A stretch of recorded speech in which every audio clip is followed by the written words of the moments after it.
Today is Holy Wednesday, the fourth day of the Holy Week. And I do not know if you knew this one, my dear friends, my dear brothers and sisters, but Holy Wednesday or Mercoles Santo has other name.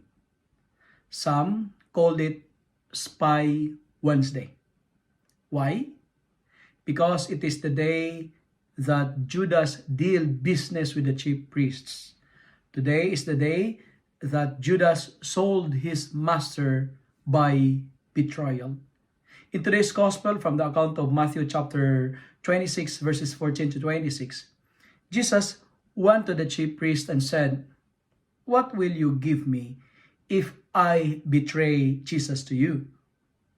It is a Spy Wednesday because today is the day that Judas conspired with the local authorities. There was a conspiracy between Judas and the chief priests. And the gospel is teaching us this lesson. We have to stop expecting loyalty from friends who cannot even give us honesty. And the sad news is this.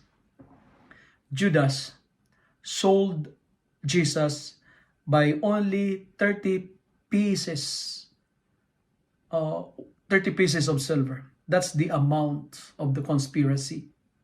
That's very cheap. You know, he traded God with something of less value.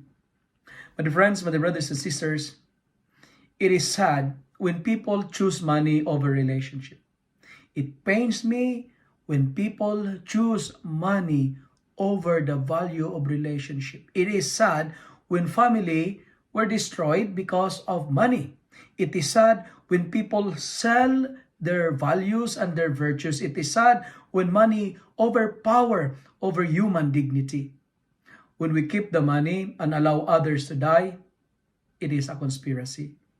It is sad when there are siblings rivalry, when siblings are fighting because of money.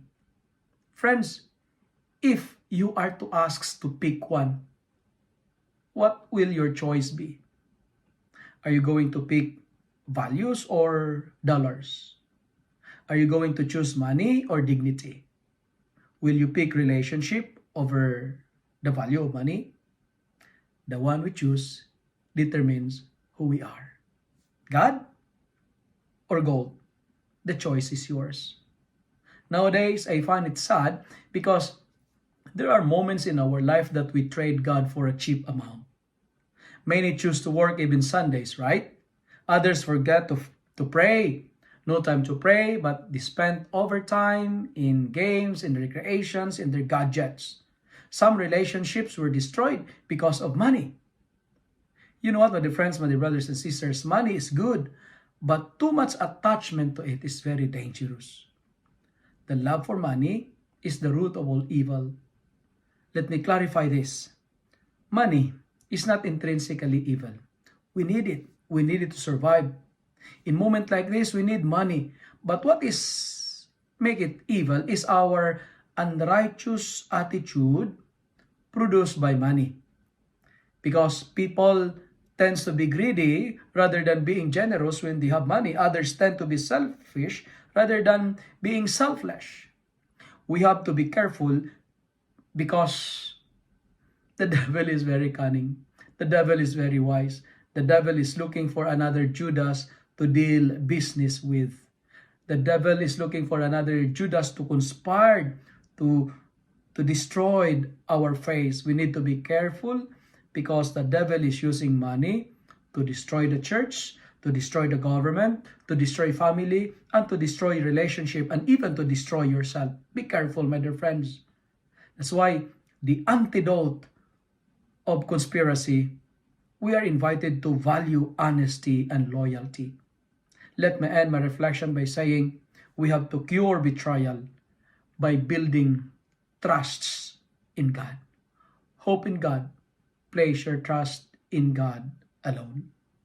If you love and like this reflection, kindly share it with your friends, share it with your family, make the Word of God viral so that many will be blessed. Amen.